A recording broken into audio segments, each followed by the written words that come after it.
ನಮಸ್ತೆ ಗೆಳೆಯರೆ.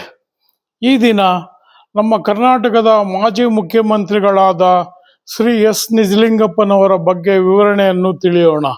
ಇವರು 1902 ಡಿಸೆಂಬರ್ 10ರಂದು ಹಲುವಾಗಲು ಎಂಬ ಗ್ರಾಮದಲ್ಲಿ ಜನಿಸಿರುತ್ತಾರೆ. ಈ ಹಲುವಾಗಲು ಗ್ರಾಮವು ಬಳ್ಳಾರಿ ಡಿಸ್ಟ್ರಿಕ್ಟ್ ಹರಪನಹಳ್ಳಿ ತಾಲೂಕಿನ ಗ್ರಾಮವಾಗಿರುತ್ತದೆ.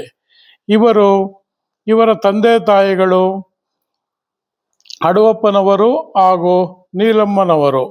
ಇವರು ಲಿಂಗಾಯತ ಕುಟುಂಬದಲ್ಲಿ ಜನಿಸಿರುತ್ತಾರೆ.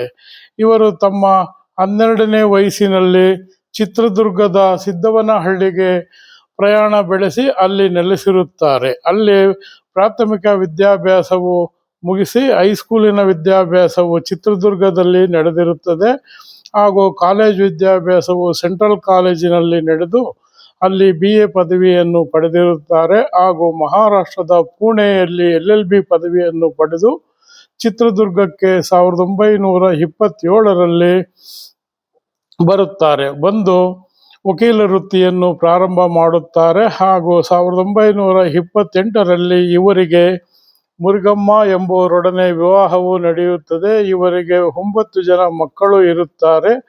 ಅವರಲ್ಲಿ 3 ಜನ ಗಂಡು ಮಕ್ಕಳು 6 ಹೆಣ್ಣು ಮಕ್ಕಳು ಇರುತ್ತಾರೆ. ಇವರನ್ನು 1930ರಲ್ಲಿ ಚಿತ್ರದುರ್ಗದ ಕಾಂಗ್ರೆಸ್ ಪ್ರದೇಶ ಕಮಿಟಿಗೆ ಅಧ್ಯಕ್ಷರನ್ನಾಗಿ ನೇಮಕ ಮಾಡುತ್ತಾರೆ ಹಾಗೂ ಮಹಾತ್ಮ ಗಾಂಧಿಯವರ ಪ್ರಭಾವದಿಂದ ಇವರು ಸ್ವತಂತ್ರ ಹೋರಾಟದಲ್ಲಿ ಪಾಲ್ಗೊಂಡು ಅಹಿಂಸಾ ಚಳವಳಿ ಹಾಗೂ ಕ್ವಿಟ್ ಇಂಡಿಯಾ ಚಳವಳಿಯಲ್ಲಿಯೂ ಸಹ ಭಾಗವಹಿಸಿ ಸೆರೆಮನೆವಾಸ ಅನುಭವಿಸಿ ಇರುತ್ತಾರೆ. ಇವರು 1939ರಲ್ಲಿ ಅರಣ್ಯ ಸತ್ಯಾಗ್ರಹದಲ್ಲಿ ಭಾಗವಹಿಸುತ್ತಾರೆ. ಇವರನ್ನು ಸೆರೆಮನೆಗೆ ತಳ್ಳುತ್ತಾರೆ.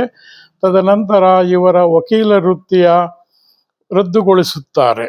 ಹೀಗೆ ಇವರು 1944ರಲ್ಲಿ ಇವರನ್ನು ಅಂದಿನ ಮೈಸೂರು ರಾಜ್ಯದ ಕಾಂಗ್ರೆಸ್ ಕಮಿಟಿಗೆ ಇವರನ್ನು ಅಧ್ಯಕ್ಷರನ್ನಾಗಿ ಮಾಡುತ್ತಾರೆ ಹಾಗೂ 1946ರಿಂದ 1950ರವರೆಗೂ ಇವರನ್ನು ಕಾನ್ಸ್ಟಿಟ್ಯೂಷನಲ್ ಅಸೆಂಬ್ಲಿ ಆಫ್ ಇಂಡಿಯಾಗೆ ಮೆಂಬರನ್ನಾಗಿ ಮಾಡುತ್ತಾರೆ ಹಾಗೂ 1952ರಲ್ಲಿ ನಡೆದ ಮೊದಲನೆಯ ಲೋಕಸಭೆ ಚುನಾವಣೆಗೆ ಇವರನ್ನು ಚಿತ್ರದುರ್ಗದಿಂದ ಆಯ್ಕೆಯಾಗುತ್ತಾರೆ. ಇವರು ಚಿತ್ರದುರ್ಗದಿಂದ ಲೋಕಸಭೆಗೆ ಆಯ್ಕೆಯಾಗುತ್ತಾರೆ.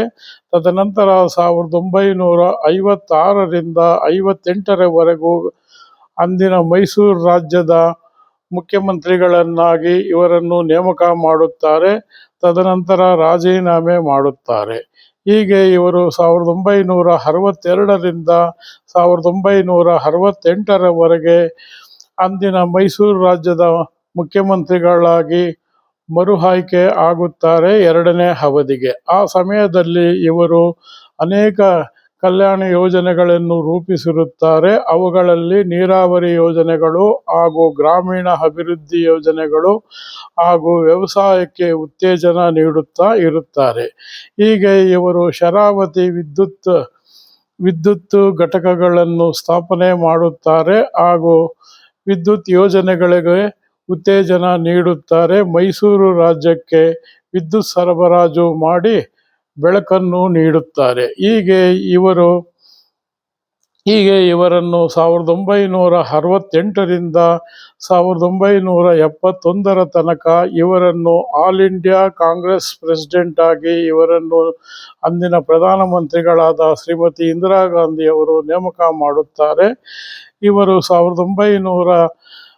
1971ರಲ್ಲಿ ಕಾಂಗ್ರೆಸ್ಸಿನ ಒಳಜಗಳದಿಂದ ಬೇಸತ್ತು ಇವರು ರಾಜೀನಾಮೆ ನೀಡಿ ಕರ್ನಾಟಕಕ್ಕೆ ವಾಪಸ್ಸು ಬರುತ್ತಾರೆ. ಬಂದ ನಂತರ ಇವರು ರಾಜಕೀಯ ನಿವೃತ್ತಿಯನ್ನು ಘೋಷಣೆ ಮಾಡಿ ಚಿತ್ರದುರ್ಗ ಸೇರುತ್ತಾರೆ.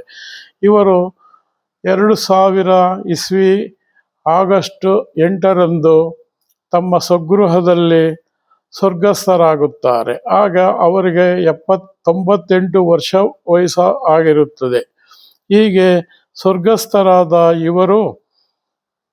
ಇವರಿಗೆ ನನ್ನ ಶ್ರದ್ಧಾಂಜಲಿಯನ್ನು ಅರ್ಪಿಸುತ್ತೇನೆ ಹಾಗೂ ನನ್ನ ನಮನಗಳನ್ನು ಸಲ್ಲಿಸುತ್ತೇನೆ.